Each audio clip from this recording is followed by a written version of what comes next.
Bonjour à tous. Bienvenue donc, à cette conférence qui est organisée dans le cadre du salon Top Recrutement. Ce salon, je vous rappelle, est organisé par le groupe Infopro Digital et se tient jusqu'à ce soir en ligne. Avant de démarrer, je précise aux candidats qui nous rejoignent, sur cette plateforme que vous pouvez, poser des questions dans le chat que vous avez, allez à droite de votre écran. On prendra un temps, en fin de conférence pour y répondre et je pourrai aussi, prendre quelques questions, tout au long des interventions. Donc cette conférence, elle est consacrée au métier de l'armée et plus largement au métier de la défense. Heu, L'armée, on pense en premier lieu, soldats et cetera, mais c'est évidemment bien plus large que ça. Le ministère des Armées ouvre chaque année 26 000 postes, hein, c'était le chiffre de 2021, tous secteurs confondus et l'armée, c'est certes le ministère des Armées, mais ce sont aussi toutes les entreprises, qui travaillent pour ou avec, le secteur de la défense, enfin dans le secteur de la défense. Donc ça peut revêtir différentes formes, hein, le bâtiment, la logistique, la cybersécurité, enfin, il y a une palette de métiers extrêmement large et ce qui nous intéresse, des opportunités d'emploi qui sont nombreuses. Nous avons invité avec nous pour en parler, Loïc Gattel, bonjour. Bonjour à toutes et tous. Donc vous êtes chef du pôle recrutement, service infrastructure de la défense, du ministère des Armées, le sigle c'est le CID. Vous allez nous expliquer, ce qu'est le CID et cet aspect un peu que tout le monde ne connaît pas en fait, hein, du ministère de la Défense, ce qui est à dire tous les bâtiments, les infrastructures et tous les métiers qui y sont liés. Et nous avons invité, donc ça c'est le versus public, j'ai envie de dire, et de l'autre côté, nous avons invité, Jérôme Delabrosse, bonjour. Bonjour à toutes et à tous. Donc vous êtes directeur du développement RH chez Safran Électronique et Défense. Parce que comme je disais tout à l'heure, c'est certes le ministère de la Défense, mais c'est aussi des groupes comme Safran, qui est un des gros groupes français, qui offre aussi de très nombreuses perspectives en termes d'emploi. Je vous propose donc de commencer par Monsieur Gattel. Donc, je répète pour les auditeurs qui viennent d'arriver, vous êtes chef du pôle recrutement, service infrastructure de la défense, donc qui dépend du ministère des Armées. Expliquez-nous, c'est quoi exactement le CID? Qu'est-ce que vous faites? Alors, j'ai une petite présentation à partager, si vous me laissez quelques Allez-y, minutes pour mettre en pas de partage. souci, je laisse aux gens le temps de s'installer.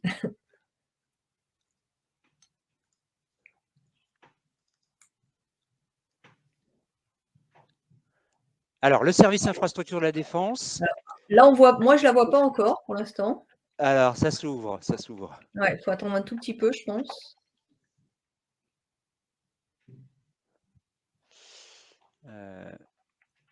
J'ai mon PowerPoint qui est un peu long Non, à non, mais s'afficher.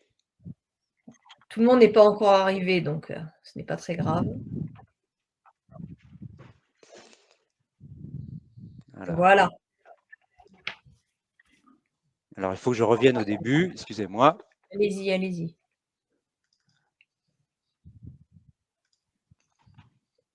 Voilà, est-ce que vous voyez en fait mon écran?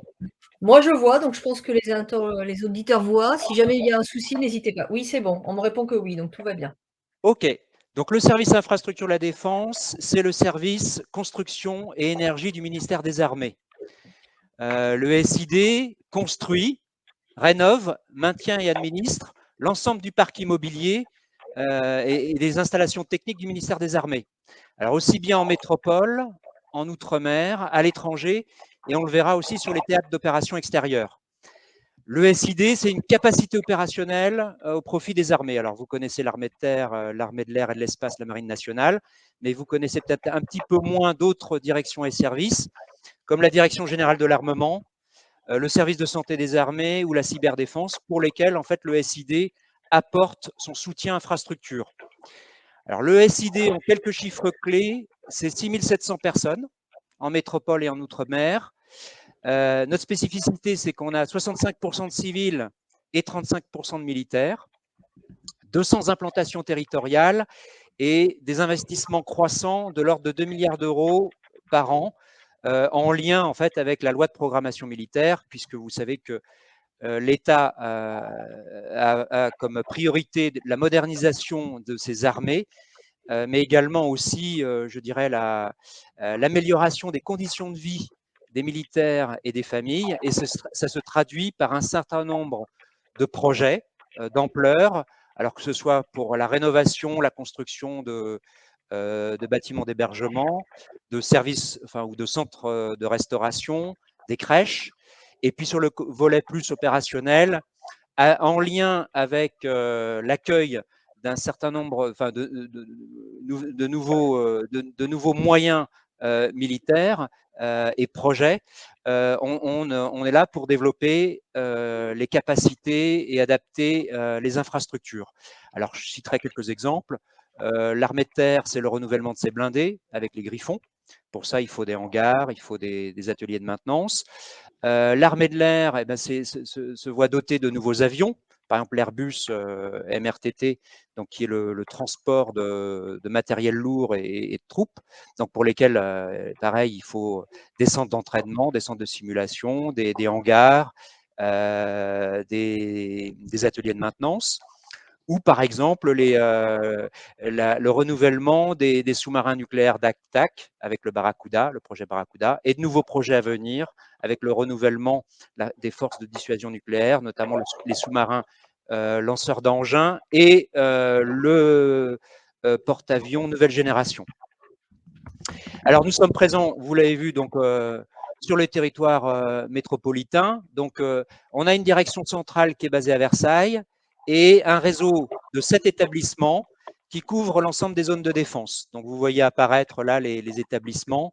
Alors il y en a un en Île-de-France, puisque c'est principalement peut-être celui-là qui intéresse nos auditeurs et auditrices, mais Pas vous en avez uniquement, hein. aussi, voilà, à Brest, Rennes, Metz, Bordeaux, Lyon et Toulon. Et puis également, on est présent avec des directions infrastructures en Outre-mer, vous voyez, dans les dom-toms. Alors, quels sont nos métiers? On trouve au sein du SID, service constructeur, l'ensemble des métiers qui concourent à l'acte de construire ou de maintenir en condition des bâtiments et des infrastructures militaires. Donc, la spécificité du service infrastructure de la défense, c'est qu'on intervient sur l'ensemble du cycle de vie du bâtiment ou de l'infrastructure, donc de sa conception, réalisation, jusqu'à son exploitation et enfin sa déconstruction ou éventuellement la dépollution des sols. Donc, vous voyez un certain nombre de métiers qui apparaissent. Donc, par exemple, sur les métiers de la construction, vous avez des conducteurs d'opération, qui sont plus en charge de la maîtrise d'ouvrage ou de l'assistance à la maîtrise d'ouvrage, en appui de nos bénéficiaires que sont les armées et les différents clients que j'ai cités. Vous avez également des chefs de projet en maîtrise d'œuvre, dont la mission est de réaliser ces grands projets. Et puis ensuite, lorsque ces bâtiments et infrastructures sont livrés, il s'agit d'exploiter ces installations et de les maintenir en condition. Le maintien en condition opérationnelle peut être très important, par exemple sur une base navale. Donc ça, c'est donc un service qu'on assure 7 jours sur 7, 24 heures sur 24, avec des spécialistes de la maintenance, infrastructure, des chargés d'affaires en gestion technique du patrimoine. Et puis pour tout ce qui est achat de prestations de services ou de travaux, puisque le SID en fait va mobiliser l'ensemble des majors ou des sociétés générales du bâtiment, on a besoin d'acheteurs, négociateurs, infrastructures, donc qui connaissent bien le code de la commande publique et qui sont en capacité de rédiger un cahier des charges, de lancer un appel d'offres, de consulter les entreprises et d'exécuter les marchés ou réaliser la passation des marchés publics, donc jusqu'à la garantie de parfait achèvement, voire la garantie décennale. Et alors sur ces postes, lesquels sont particulièrement en tension? Est-ce qu'ils sont tous en tension ou est-ce qu'il y en a où vous cherchez particulièrement, Alors effectivement, moins que on recrute 400 collaborateurs par an. L'ensemble les métiers qui sont principalement en tension, c'est les métiers de la filière technique. Donc je vais vous parler des profils. Quels sont les profils recherchés? C'est des profils d'ingénieurs généralistes ou spécialistes dans le domaine du BTP ou du génie civil. Alors, suivant les projets, je vous ai parlé par exemple du projet sur Toulon d'adaptation des infrastructures pour l'accueil du nouveau Barracuda, il nous faut des spécialistes assez pointus d'un domaine de l'infrastructure nucléaire, de la sûreté nucléaire, puisque quand le sous-marin vient à quai, il faut pouvoir en fait continuer à l'alimenter en énergie électrique, prendre en main tout ce qui est fluide, et s'assurer que le réacteur qui sert à la propulsion nucléaire donc est bien régulièrement refroidi, bien pris en charge. Voilà, donc on s'assure aussi de la manutention des barres d'uranium quand le matériau arrive en fin de vie. Donc voilà, donc ça nécessite des experts. Pour ça aussi, il faut donc des installations électriques qui sont haute tension, basse tension, très complexes. Donc on recherche effectivement des ingénieurs dans le domaine du génie électrique. Sur une base navale, il y a une activité industrielle intense. Donc on a besoin aussi de spécialistes du génie industriel, voilà, donc pour nous aider à faire tout ça. Et puis des spécialistes aussi de la cybersécurité, puisque ces installations sont sensibles et qu'il faut s'assurer que ces installations ne seront pas piratées ou comment dirais-je, dont on pourrait prendre le contrôle à distance et amputer la capacité opérationnelle. Donc voilà, ce type de spécialistes. Excusez-moi, qu'est-ce qui fait la différence? Parce que ça, ce sont des profils qui sont ceux du BTP, hein, qu'on peut retrouver chez des grands groupes du BTP. Qu'est-ce qui va faire la différence sur le métier quand un ingénieur va venir travailler chez vous? Est-ce que c'est la même chose s'il est chez, on va peut-être pas citer des noms, mais en tout cas chez un grand groupe et puis ou chez vous? Est-ce qu'il y a une façon de faire le métier qui est différente? Est-ce qu'il faut Alors, prendre en compte d'autres paramètres? oui, le métier est le même, sauf qu'effectivement, nous, on intervient plus en fait en maîtrise d'ouvrage ou assistance à maîtrise d'ouvrage et en maîtrise d'œuvre. Donc ensuite, effectivement, là où on n'intervient pas, c'est sur la réalisation des travaux. Où là, on fait appel effectivement aux ingénieurs BTP des majors ou de sociétés d'entreprise du bâtiment. Donc en fait, là, on est plus côté maîtrise d'ouvrage ou maîtrise d'œuvre, un petit peu moins dans la réalisation.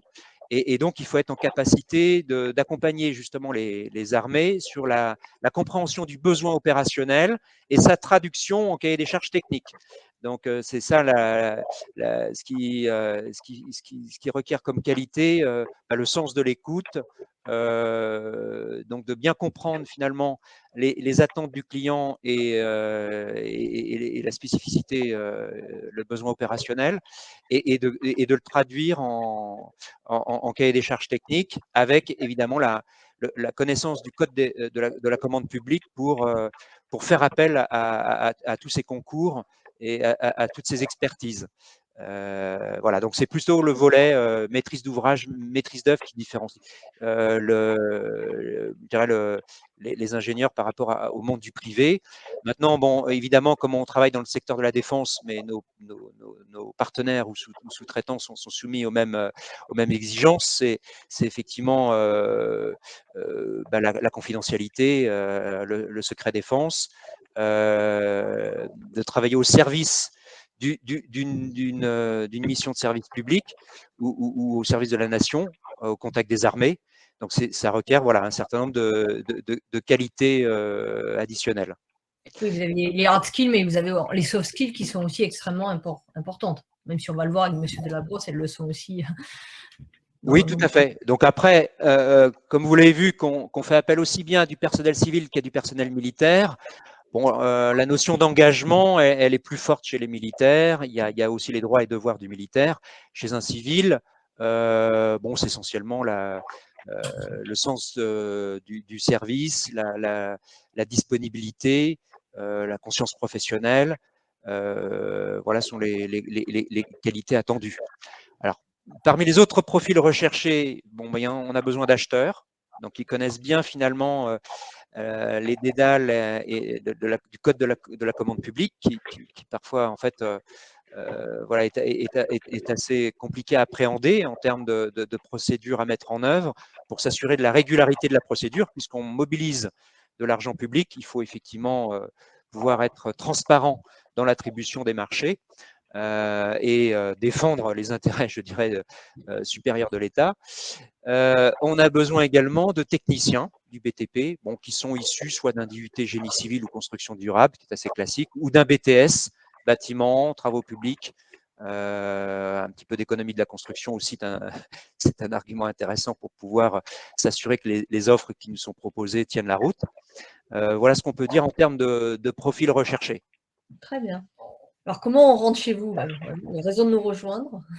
Alors ça, c'est quelques arguments qui fait, voilà, qu'est-ce qui nous différencie, je dirais, des acteurs du BTP. Ben, je vous l'ai dit, donc une mission de service public au contact des armées. Donc c'est un moyen de donner du sens à son engagement. La responsabilité de projets de technicité d'envergure rare. Bon, je vous ai cité un certain nombre de projets. Ce sont des infrastructures extrêmement complexes. Donc pour lesquels il y a le concours de différents acteurs. Mais effectivement, pour les jeunes ingénieurs qui nous rejoignent, rapidement, on leur confie des responsabilités. C'est des possibilités de formation professionnelle et de développement, comme on peut le trouver dans les grands groupes, puisque vous avez vu qu'on est présent sur l'ensemble du territoire national, donc ce qui nous permet de dérouler des parcours professionnels riches et diversifiés. On permet la mobilité géographique, mais également métier, fonctionnel, opérationnel, puisqu'on peut envoyer aussi nos militaires, pas nos civils, sur les théâtres d'opérations extérieures ou à l'étranger pour des missions pour lesquelles on a des accords avec d'autres pays, d'autres ressortissants. Voilà, ce qui nous caractérise aussi, c'est la possibilité d'exercer ces métiers donc avec différents statuts. On peut être effectivement fonctionnaire, contractuel, militaire. Bon, on a également des apprentis, des stagiaires. Et puis d'avoir un rythme d'action qui permet de concilier vie professionnelle et vie privée, puisque la plupart du temps, les chantiers dont on s'occupe ou dont les ingénieurs s'occupent sont quand même locaux. Donc, on ne les envoie pas forcément à l'autre bout du monde, sauf quand il y a des missions en OPEX, par exemple. Et alors, comment on rentre dans l'armée? Alors, comment vous pouvez nous rejoindre? Alors, là, je vais plus développer la partie civile, puisque la partie militaire, c'est un recrutement spécifique des ingénieurs Je militaires. rappelle 65% de civils, 35% de militaires, pour ceux qui ne nous auraient pas entendus au tout début, c'est quand même des chiffres intéressants, donc des vraies opportunités civiles. Alors, comment nous rejoindre? Je pense que la première façon de nous rejoindre, c'est nous rejoindre en tant que contractuel. Ça permet de découvrir en fait notre univers métier et puis de vérifier que finalement on s'y sent bien. À partir voilà, donc ça veut dire qu'on propose des contrats en général de 3 ans renouvelables une fois pour les filières métiers techniques. Ensuite, donc, si vous voulez effectivement rejoindre définitivement le service infrastructure de la défense, il faut pouvoir passer les concours de la fonction publique, donc pour passer fonctionnaire. Et puis l'autre option, je vous l'ai dit, c'est en tant que militaire. Alors, comment on candidate chez nous? On publie régulièrement en fait nos offres sur différents supports. Donc sur la place de l'emploi public, comme l'ensemble, je dirais, des services techniques des fonctions publiques, qu'elles soient territoriales ou hospitalières. On a également, en fait, on publie nos offres sur JobTeaser et LinkedIn, sur Civil de la Défense. C'est le portail en fait commun à l'ensemble du ministère des Armées, où vous avez là toutes les offres qui sont proposées aux contractuels, donc quel que soit le secteur d'activité. Et puis également, si vous êtes fonctionnaire, s'il y a des fonctionnaires dans l'assistance, il y a possibilité de rejoindre aussi le service infrastructure de la défense dans le cadre d'un détachement ou d'une mobilité. OK. Juste une petite précision, ce qui me semblait sur mon ordinateur et les auditeurs me le confirment, on a du mal à lire les 2 candidatés. Si vous pouvez mettre les 2 adresses, candidater recrutement militaire, recrutement civil, Oui, les ça serait tout à mieux. l'heure, sur une petite barre. C'est pas très Voilà, grave. exactement. Vous mettez dans le chat et comme ça on les. Alors voilà, j'ai ici Voilà. indiqué mon adresse mail et celle de ma collègue qui s'occupe plus spécifiquement du recrutement militaire. D'accord, donc ils peuvent s'il y a des candidats intéressés, ils peuvent vous écrire directement sur ces 2 mails. Exactement. OK, très bien. Alors, écoutez, merci déjà pour cette présentation très, très claire et concise. J'en profite avant que nous passions à Jérôme Delabosse, on a encore du temps. Quelques questions quand même qui concernent directement le CID. Au niveau salaire, c'est toujours la question qui revient, est-ce que le salaire au ministère des Armées est aussi attractif que celui d'un ingénieur dans le monde privé? Alors, C'est une question qui revient souvent. le ministère des Armées a fait un effort, en fait, donc c'est-à-dire a fait des enquêtes de rémunération, puisque effectivement les emplois étaient jusqu'à présent réservés aux militaires et aux fonctionnaires. Le ministère des Armées s'ouvre de plus en plus vers la société civile et donc a de plus en plus de postes ouverts aux contractuels. De ce fait, en fait, on a fait une enquête des enquêtes des rémunérations régulièrement de manière à pouvoir rester compétitif. Donc, ça veut dire qu'on a adapté nos grilles salariales et on reprend l'ancienneté des personnes donc, sur le poste ou sur la compétence attendue. Donc après, c'est difficile de vous indiquer comme ça des grilles de rémunération, mais en tout cas, sur les annonces telles qu'elles sont publiées, vous avez toujours la fourchette indiquée, la fourchette de rémunération indiquée. D'accord. Est-ce qu'il y a une limite d'âge au recrutement, que ce soit militaire ou civil? Alors, pour les civils, il n'y a pas de limite d'âge. Pour les militaires, effectivement, comme là, on n'est plus dans le code du travail, mais dans le code de la défense.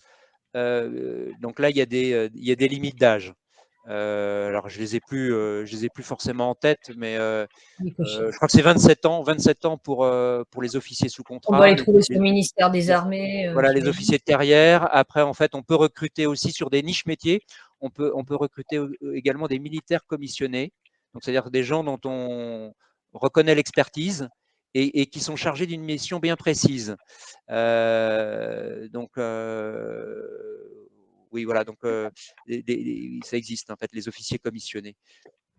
Ok, je vous propose de passer à Monsieur Jérôme Delabrosse et on pourra reprendre quelques questions. Pardon. Il y a des questions très précises, si vous voulez répondre en chat, qui concernent vraiment, voilà, je fais tel métier, est-ce que vous avez? Vous pouvez regarder dans le chat si vous voulez y répondre. Oui. Sinon, on en prendra quelques-unes à la fin. Monsieur Delabrosse, rebonjour. Alors, bonjour. Il faut que vous fermiez votre écran, par contre, de Il partage. faut que… Pardon. Alors, moi, j'arrête le partage. Ah oui, c'est Voilà. ça, parce que sinon, je ne peux pas partager. Vous C'est ce êtes que je en vois là. vignette, Monsieur Delabrosse est en vignette, ce qui est un petit peu gênant. Voilà, c'est parfait. Donc bonjour, ah non. Est-ce que vous voyez mon écran là, du coup? Ah oui, là je vois votre écran. Je vous représente juste parce qu'on a quand même des nouveaux arrivants, donc je préfère quand même à chaque fois vous… Donc vous êtes directeur du développement RH chez Safran Electronics et Défense. Donc Safran, je pense que beaucoup de gens connaissent, mais enfin je préfère quand même le dire. C'est une des entreprises françaises majeures en termes de défense. Expliquez-nous plus précisément, c'est quoi l'activité du groupe? Voilà, alors merci. Voilà, donc je vais tâcher de présenter Safran et Safran Electronics and Defense rapidement au sein de SED, Safran Electronics and Defense, que la principale activité de défense se situe, mais pas que. Alors du coup, si on regarde Safran, effectivement, que vous connaissez tous, une entreprise de dimension mondiale, c'est 16 milliards d'euros de chiffre d'affaires, c'est 4 activités principales, et on va y revenir, que sont la propulsion, les moteurs, qui font le succès de Safran aujourd'hui, les équipements aéronautiques, à savoir ce qu'on appelle l'avionique, ou l'aéronautique en général, les intérieurs d'avion, les sièges et la cabine en tant que telle, et la défense. 80 000 salariés répartis dans le monde. Voilà, je passe assez vite sur le sujet. Ici, un autre chiffre important, c'est plus d'1 milliard d'euros de dépenses de R&D. Alors, attendez, parce que moi, je ne vois pas votre tableau défilé. Alors, je ne sais pas s'il est… Vous ne devez pas être en diaporama. Je suis toujours sur la première page, en fait, pour tout vous dire. Et apparemment… D'accord. Voilà. Alors, donc là, voilà. Là, vous voyez les slides, là, ou du coup… Je vois les slides avec le… On est sur le slide 2. D'accord. Alors, attends, c'est vite. OK. Donc là, vous voyez le slide, mais bon, OK, très bien. Donc, c'est pas en mode diapo, mais c'est très bien. OK, parfait. Donc, du coup, vous voyez la slide, là, du coup, c'est bon? Là, on voit. On est sur l'avion. OK.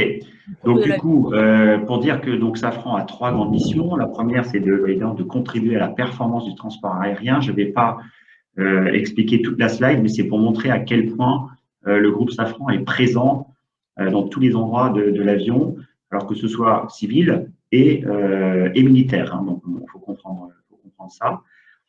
Et également sur les hélicoptères. Et là, ça va principalement concerner, on y reviendra, Safran Electronics and Defense que je représente aujourd'hui, donc améliorer la protection des citoyens à travers 3 à 4 grands axes. la navigation inertielle et avionique, et l'optronique.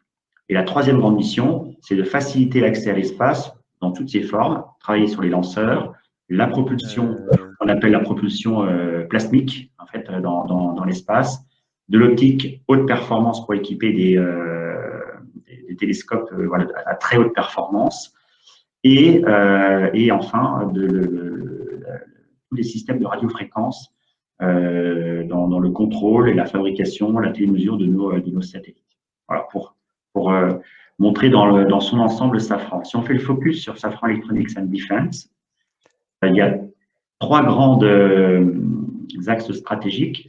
On est à la souveraineté,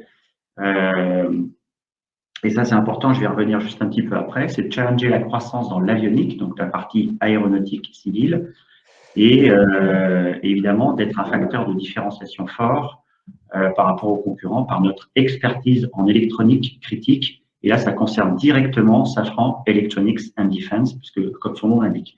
Juste un rappel sur donc, la partie défense et souveraineté.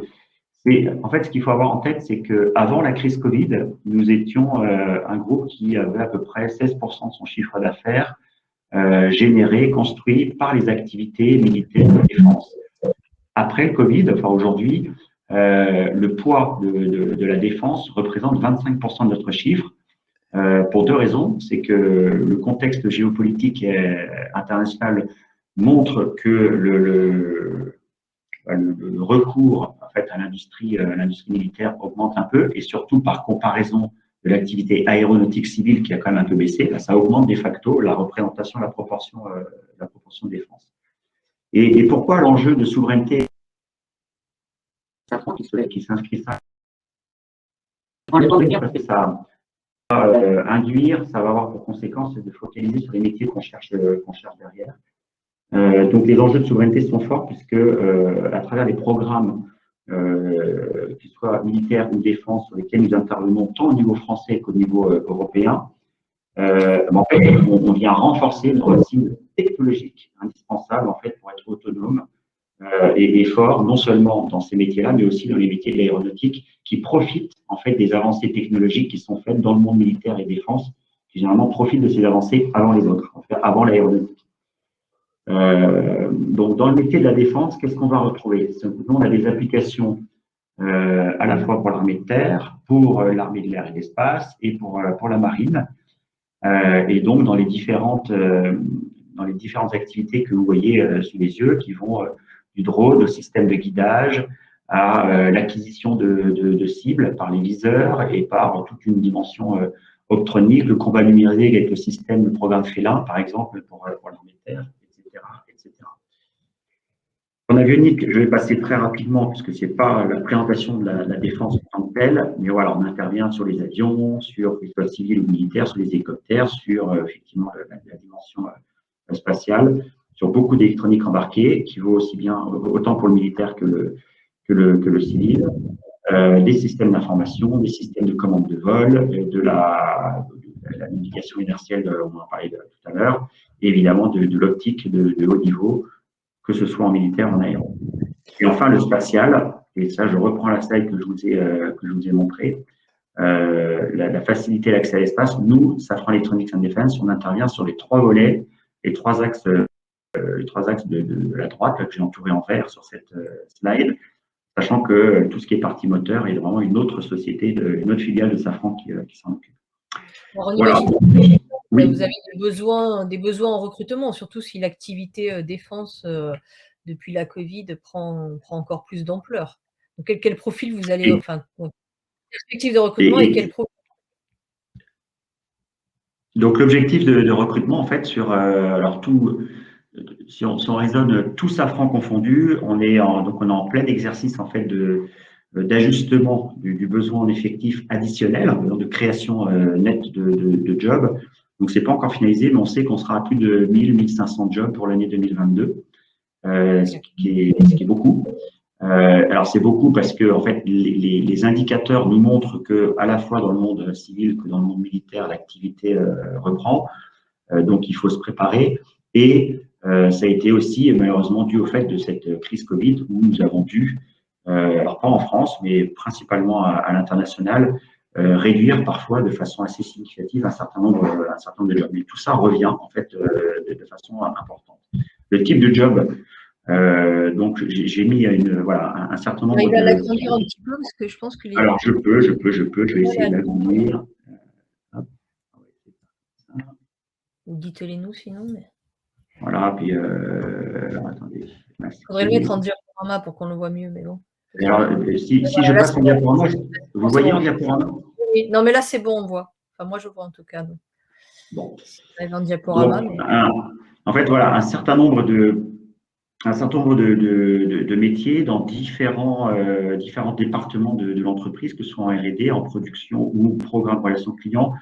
Si dans le métier de la défense, si je résume, on va avoir énormément besoin de développeurs, de bureaux d'études sur tous les métiers que vous voyez là. Principalement, je vais les citer en électronique et optronique, puisque comme on s'appelle Safran Electronics and Defense, en fait, on est le fournisseur de toute l'électronique pour le groupe.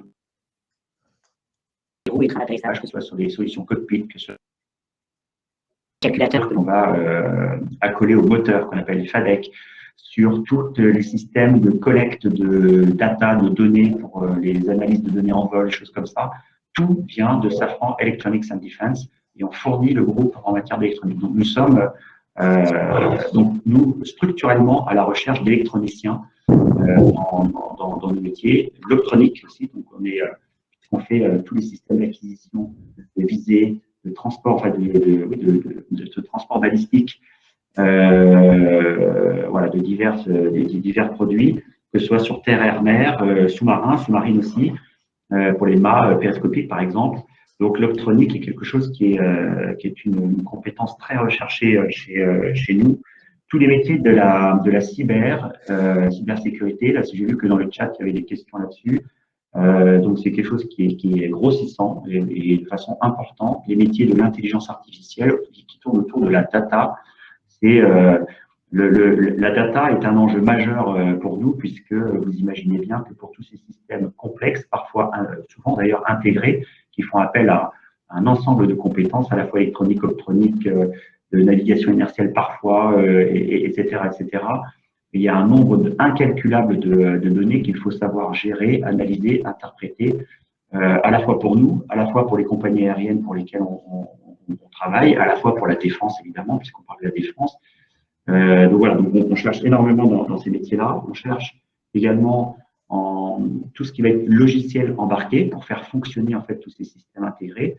Et c'est tellement difficile pour nous de trouver les compétences même sur le marché parce qu'elle est extrêmement bataillée. C'est un métier, une compétence très concurrentielle. Hein. On n'est pas les seuls à chercher. On a mis en place, par exemple, à titre d'illustration, donc c'est aussi intéressant. Au sein de Safran, c'est qu'on peut faire plusieurs métiers chez Safran. On a mis en place un parcours de reconversion pour des ingés méca qui n'avaient jamais fait de logiciel avant et on les a accompagnés et ils viennent d'être certifiés. Là, ça date de la semaine dernière. On en a certifié 15 et qui vont basculer dans le métier du logiciel. D'accord, c'est justement une question d'un des auditeurs. Est-ce que vous les accompagnez pour la reconversion professionnelle? Donc oui, la réponse est clairement. Voilà, il y a ça. On a fait ça sur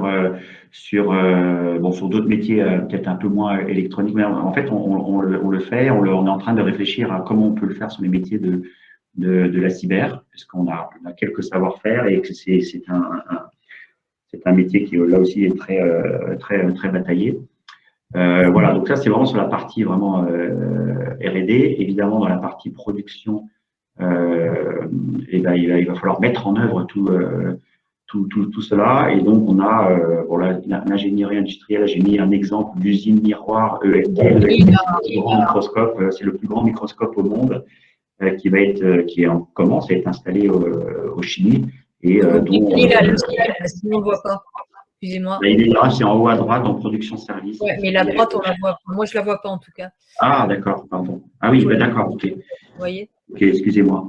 Voilà. Non, mais voilà. Voilà. Je vais essayer de descendre un petit peu. Voilà. Et donc voilà, donc là c'est le plus grand télescope au monde qui va être fait. Donc tous les miroirs, toute la miroiterie est faite sur nos sites en région Est de Paris et à Poitiers pour montage. On a toute une nouvelle usine de fabrication additive où on commence à concevoir et produire des pièces en fabrication additive pour certains, certains systèmes embarqués. Voilà, et toute la partie programme et relations clients, là, qui dépend plus de ce qu'on appelle qui ne regarde pas l'ingénierie et qui en fait vont suivre à partir du moment où on a remporté un business, suivre le programme de A à Z. C'est toute la partie commerciale pour aller vendre effectivement l'ensemble de nos solutions. Et dans la partie relations clients, on va à la fois avoir donc cette partie suivi du business et réparation et maintenance, qui est un département aussi très important sur lequel on a moins d'enjeux de recrutement, on trouve encore assez facilement, mais qui est tout aussi important dans le business model de Safran. Là où comment on peut postuler, c'est une solution chez Safran. Alors, attendez, Oula, on vous entend de moins en moins là. Vous m'entendez ou pas là? C'est bon. Voilà. Ouais. Et donc, pour rejoindre, c'est extrêmement facile. Il faut aller sur le site Safran. Et sur le site Safran, vous avez un onglet carrière, offres d'emploi, et toutes les offres d'emploi qui sont ouvertes vers l'extérieur, et il y en a, donc je vous dis, il y en aura plus d'1 millier d'ici 2022, sont disponibles sur le site. Évidemment, vous avez, comme le disait Loïc, on est évidemment présent sur des job boards. Ça va s'en dire sur LinkedIn, et on a aussi, alors là je m'adresse plutôt aux jeunes ingénieurs qui sont présents autour de la table. On a quelques initiatives, dont une que je vous montre, qui est destinée aux étudiants qui sont en dernière année d'école d'ingé, ou pas que, mais principalement dernière année d'école d'ingé, où on crée en fait un jeu, c'est la 3e édition qu'on leur fait, qui s'appelle Blackout Challenge. En fait, on a subi une catastrophe planétaire et il faut absolument trouver des solutions voilà, pour faire face à cette catastrophe. Et là, en l'occurrence, la thématique, c'est contre les robots qui nous assistent. C'est-à-dire que tous les robots qui nous assistent de plus en plus sont papier, sont virusés de partout. Quelle alternative on peut trouver? Et donc, c'est pour nous une manière assez géniale en fait et assez amusante en fait de recruter, puisque c'est plus de 450 jeunes qui étaient répartis en plus de je sais pas combien d'équipes, une centaine d'équipes. Voilà, pour finalement aller vers une finale. Et en fait, ça donne lieu à des brevets, ça donne lieu à des embauches, ça donne lieu voilà, surtout à des embauches en fait, et des stages aussi pour des personnes qui sont aussi en recherche. Vous inventez d'autres façons de recruter, quoi, finalement. Quoi. Voilà, et une autre initiative qu'on vient de prendre, qui n'est pas nouvelle en soi dans le monde des étudiants, mais qui est assez originale pour le monde des ingénieurs, c'est qu'on vient de lancer un graduate programme où nous avons accueilli la première promotion vendredi, ouais, c'est tout neuf, d'ingénieurs système pour en fait accélérer en fait leur parcours et faire d'eux des ingénieurs en chef d'ici 5 ans. Et en fait, on va les accompagner dans un parcours de 2 ans où ils vont alternativement suivre 3 missions différentes, 2 principalement en univers R&D, une en univers production, et en fait dans le seul but de les amener dans le monde des systèmes. Et on va les muscler en termes de formation. Et vous mentionniez, Catherine, tout à l'heure, la dimension des soft skills. Et c'est évidemment un élément important de ce graduate programme. C'est que, et c'est ce qu'on voit d'ailleurs sur cette slide, là, vous ne voyez pas, mais au milieu, il y a toutes les soft skills qui sont mises en avant depuis la capacité à communiquer, le leadership, le management, le savoir présenter un projet, la prise de parole en public, etc., etc. Donc, on vient d'accueillir, et en fait, de l'aveu des jeunes ingénieurs que nous avons accueillis vendredi, dire c'est un des premiers du genre de faire un graduate programme dédié aux ingénieurs. Donc voilà, donc et on va évidemment répéter cette opération pour la rentrée prochaine. Donc, bon entendeur, il y aura des campagnes sur LinkedIn et on se fait aider aussi par des sociétés, une société qui s'appelle Agorize, qui est très connectée au monde étudiant pour aller recruter des jeunes ingénieurs qui ont envie de faire ça. Écoutez, merci en tout cas pour cette présentation. Donc, Voilà, voilà, donc s'il y a des questions, je suis évidemment. Ouais, voilà. On a bien compris qu'il y avait des opportunités d'emploi des deux côtés, hein, versus privé ou versus public. Vous disiez, je reprends 1500 jobs en 2022 chez Safran, ce qui est quand même conséquent, versus SID, uniquement SID côté ministère des Armées, c'est déjà 400 collaborateurs par an, ce qui est quand même conséquent.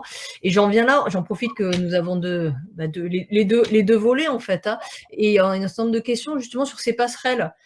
Privé-public, il y a un militaire qui demande j'ai été militaire, est-ce que je pourrais arriver chez Safran, et inversement quelqu'un qui voilà. Est-ce que vous prenez l'un comme l'autre? Je vais vous poser la question à tous les deux. Monsieur Gattel, des gens qui viennent du public, ça oui, mais Monsieur Delabrosse, vous prenez aussi des gens qui viennent du monde de l'armée. Est-ce qu'il y a vraiment des passerelles de plus en plus? Est-ce que ça se développe? Donc je suis un ancien militaire, donc je ne peux que dire que ça marche. Voilà, donc bon, je ne suis pas resté très longtemps dans l'armée, mais il y a une autre société avant Safran qui m'a fait confiance. Voilà, aujourd'hui, oui, nous recrutons des anciens militaires. J'ai pas de chiffres précis à vous donner, mais il n'est pas rare de croiser des anciens militaires dans nos bureaux. Voilà. Et Monsieur Gattel? Ah, on ne vous entend pas, Monsieur Gattel, il faut mettre votre micro. Pardon, votre micro est sur mute. Il faut remettre votre micro, Monsieur Gattel. Okay. Alors nous, c'est pareil, il y a une certaine porosité entre les métiers militaires et puis les métiers civils. Régulièrement, en fait, il y a des militaires effectivement en reconversion qui font acte de candidature pour nous rejoindre en tant que contractuels ou en tant que fonctionnaires. Pour les sous-officiers ou officiers, dans le cadre de leur parcours professionnel, il y avait toujours en fait une seconde partie de carrière avec des possibilités de reconversion dans les métiers de l'infrastructure, hein, du bâtiment. Et pour ce qui est des civils, oui, en fait, quand on est civil, on peut démarrer comme stagiaire apprenti chez nous et s'engager comme ingénieur militaire infrastructure ou comme conducteur de travaux. Donc, il y a effectivement des passerelles dans les deux sens. Ok. Écoutez, il nous reste 2 minutes, donc ce que je vous propose, c'est peut-être qu'il y a quelques questions juste. On a fait globalement le tour des questions, et des questions peut-être un peu plus personnelles, on va dire, et plus ciblées. Je vous propose peut-être de laisser, notamment Monsieur Delabrosse, je suis pas sûre que tout le monde ait pu lire exactement parfaitement les contacts. Si vous voulez bien les laisser en chat, ça peut peut-être intéresser. Ouais. Donc du coup là, je voyais rapidement là quelques questions par rapport à l'âge. Est-ce qu'on peut recruter très précisément au-dessus de 45 ans? Enfin, donc oui, on parlait sur les anciens militaires, si j'ai bien compris. Donc typiquement, nous avons fait une offre il y a 2 semaines à un lieutenant-colonel qui, je suppose, annoncé un âge à peu près autour de ça. Donc c'est pas, enfin, en tout cas, c'est en clair. On va recruter de la compétence et de l'expérience. Donc, à un moment donné, junior, senior, il y a des possibilités pour. Voilà, exactement. Et deuxième sur le spectre de recrutement, est-ce que vous recrutez des bac plus 2, bac plus 3? Oui, on recrute des bac plus 2, bac plus 3. Et on a une forte pénurie, et ça, c'est pas propre à la défense. Je crois que c'est communément partagé dans le milieu aéro et particulièrement technique. On a beaucoup de mal à recruter des bac plus 2. Parce que beaucoup de bac plus 2, et c'est bien en soi, décident de continuer un bachelor, voire un master. Et donc aujourd'hui, on a une vraie difficulté sur le site industriel particulièrement, en électronique particulièrement, à recruter des bac plus 2. Donc, si vous êtes des bac plus 2, même expérimentés, et que vous êtes intéressé par des industries comme la nôtre, dans ces métiers-là, vous serez plus que favorablement accueillis. Voilà. Alors nous c'est pareil, je peux confirmer que dans l'infrastructure, c'est la même chose en fait, notamment les jeunes qui s'engagent dans les filières d'IUT. Alors d'ailleurs, d'IUT, avec la réforme, ils sont passés avec le BUT, donc ça se fait en 3 ans maintenant plutôt que 2. Mais c'est vrai qu'il y a beaucoup d'étudiants dans les filières courtes qui finalement décident de prolonger en master ou en école d'ingénieur. Et effectivement, c'est une difficulté de pouvoir les recruter à Bac+2, Bac+3. Bah, écoutez, merci à vous. On pourrait continuer encore toute une série de questions, mais ce webinaire arrive à sa fin. En tout cas, vous l'aurez compris, il y a quand même énormément d'opportunités d'emploi.